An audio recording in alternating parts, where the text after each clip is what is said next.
People are freaking out about the competency of our top government officials because of this viral clip. This is the chair of the Council of Economic Advisors, which is the primary agency that advises President Biden on economic policy, who is failing on an epic level to explain how the modern monetary theory system Ponzi scheme works. I'm going to play you the clip so you can see just how incompetent our top officials appear to be, and then walk you through a simple explanation in hopes to provide you with a much better understanding than this guy does. Government can't go bankrupt because we can print our own money. It obviously begs the question, why exactly are we borrowing in a currency that we print ourselves? I'm waiting for someone to stand up and say, why do we borrow our own currency in the first place?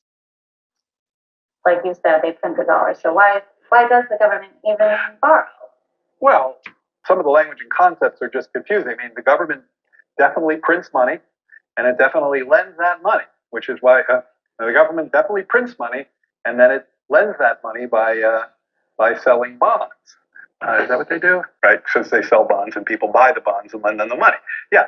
So a lot of times, at least to my ear with MMT, the language and the concepts can be kind of unnecessarily confusing, but there is no question that the government prints money and then it uses that money to, I guess I can't really talk. I don't get it. I don't know what they're talking about. Like, cause it's like the government clearly prints money. It does it all the time and it clearly borrows. Otherwise we wouldn't be having this debt and deficit conversation. So I don't think there's anything confusing there. That's tough to watch. So I'm clearly not the chief economic advisor to the president, but here's how this actually works. Money is created by an entity known as the Federal Reserve, which is neither federal nor a reserve. But let's not digress. The Federal Reserve is responsible for the creation of money, but it doesn't actually print anything. It basically creates money out of thin air by simply changing a digit on a spreadsheet. The Fed then lends the digital dollars to the government, who borrows the make-believe money from the Fed. This allows the government to give it to the people who voted for them. This begs the question, why do we even call it borrowing? Simple. To create the illusion or the belief that the government will one day pay off their debts. But the reality is,